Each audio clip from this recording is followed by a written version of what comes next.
아득한 역사의 그림자 속에서 깊숙이 숨겨진 한 예언자의 놀라운 이야기가 지금부터 여러분 앞에 펼쳐집니다. 그의 눈은 심오하게 빛나 다가올 미래의 모습을 환히 내다보았고, 그의 입술은 조금도 주저하지 않고 진실만을 토해냈습니다. 그는 바로 유다의 위대한 예언자 아모스의 아들 이사야였습니다.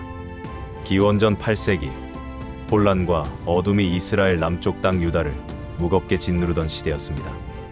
아시리아 제국의 검은 그림자가 국경 너머에서 무섭게 일렁였고, 백성들은 언제 들이닥칠지 모를 침략의 공포에 시달렸습니다. 왕들은 하나님보다 권력과 외교의 술수에만 집착했고, 귀족들은 탐욕에 눈이 멀어 약자를 억눌렀습니다. 정의는 땅에 떨어져 먼지 속에 짓밟혔고, 불의와 부패가 나라를 병들게 했습니다. 사람들의 마음에는 희망이 아니라 두려움과 허무만이 가득했습니다. 바로 그때 한 줄기 눈부신 빛과 같이 이사야가 역사의 무대 위에 등장했습니다. 이사야는 예루살렘의 붐비는 거리에서도, 화려한 왕궁의 드넓은 뜰에서도, 그리고 평범한 백성들이 모여 앉은 작은 광장에서도 우렁찬 목소리로 외쳤습니다. 전능하신 하나님께서 친히 말씀하신다. 너희의 죄악이 하늘에 가득 차 더 이상 묵과할 수 없으니 지금이라도 회개하고 하나님께 돌아오라. 그렇지 않으면 심판이 몰아쳐 너희를 덮칠 것이다.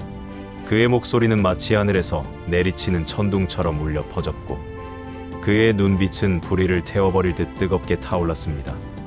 그러나 그의 마음 깊은 곳에는 늘 찢어질 듯한 아픔이 있었습니다.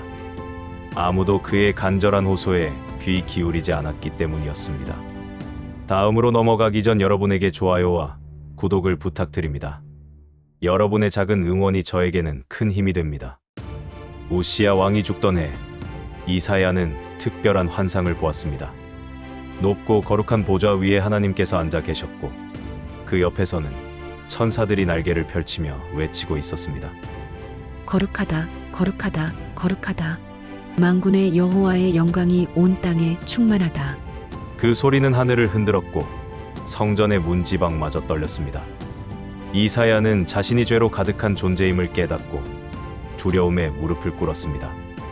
화로다 나여 망하게 되었도다.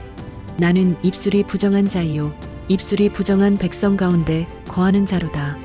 그때 한 천사가 제단에서 뜨거운 숯불을 가져와 그의 입술에 댔습니다. 그리고 엄숙하게 말했습니다. 보라, 이 숯불이 내 입술에 닿았으니 내 악이 제하여졌고 내 죄가 사라졌느니라. 그 순간 이사야는 새로운 존재로 다시 태어났습니다. 그는 주저없이 하나님의 부르심에 응답했습니다. 내가 여기 있나이다. 나를 보내소서. 이사야는 그날 이후 자신의 생애를 온전히 바쳐 하나님의 말씀을 전했습니다. 그는 남유다의 여러 왕들 요담, 아하스, 히스기야의 시대를 지나며 정치의 음모와 전쟁의 위기 속에서 하나님의 뜻을 굳게 선포했습니다. 아하스 왕이 아시리아와 손잡고자 할 때 이사야는 단호히 말했습니다. 사람을 의지하지 말고 전능하신 하나님만을 의지하라. 그의 목소리는 흔들림이 없었지만 왕과 귀족들은 그를 조롱했고 백성들은 마음을 닫았습니다. 그러나 그는 동시에 희망의 메시지를 선포했습니다. 그는 바벨론 포로의 고통을 예언했지만 그 끝에 회복과 구원이 있을 것을 약속했습니다. 무엇보다도 그는 장차 오실 메시아를 예언했습니다. 메시아는 고난받는 종이 되어 사람들의 죄를 짊어지고 십자가의 고통을 당하겠지만 결국 죽음을 이기고 정의와 평화의 영원한 왕국을 세울 것이라 했습니다. 이사야 53장에 기록된 고난받는 종의 노래는 예수 그리스도의 길을 가장 분명하게 보여준 예언이었습니다. 이사야의 길은 결코 쉽지 않았습니다. 그는 권력자들의 미움을 샀고 백성들의 멸시와 조롱을 견뎌야 했습니다. 전승에 따르면 그는 므낫세 왕의 박해 아래 톱으로 몸이 잘려 순교했다고 전해집니다. 하지만 그는 죽는 순간까지 결코 물러서지 않았습니다.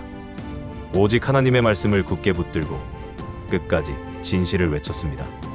그의 예언은 수천 년의 시간을 뛰어넘어 오늘날에도 깊은 울림을 줍니다. 우리는 그의 눈으로 세상의 혼란을 바라보고 그의 입술로 진실을 말하며 그의 마음으로 고통받는 자를 위로해야 합니다. 이사야의 외침은 과거의 메아리가 아니라 오늘 우리를 향한 살아있는 부름입니다. 그는 이렇게 외쳤습니다. 오라, 우리가 야훼의 산에 오르자.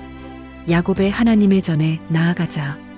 그분께서 우리의 길을 가르치실 것이요 우리가 그분의 도를 따르리라. 이사야의 초대에 응답해 우리도 하나님의 길을 함께 걸어가야 합니다.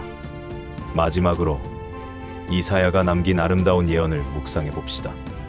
보라, 내가 새로운 하늘과 새로운 땅을 창조하나니 이전 것은 기억되지도 아니하고 마음에 떠오르지도 않을 것이다.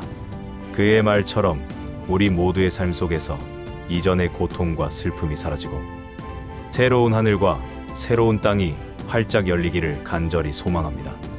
그곳에서 영원한 평화와 기쁨을 누리기를 기원합니다. 이제 조용히 눈을 감고 이사야의 이야기를 마음 깊이 새겨 보십시오. 그의 목소리가 속삭이는 희망을 따라 우리도 새로운 세상을 향해 힘차게 나아가야 합니다.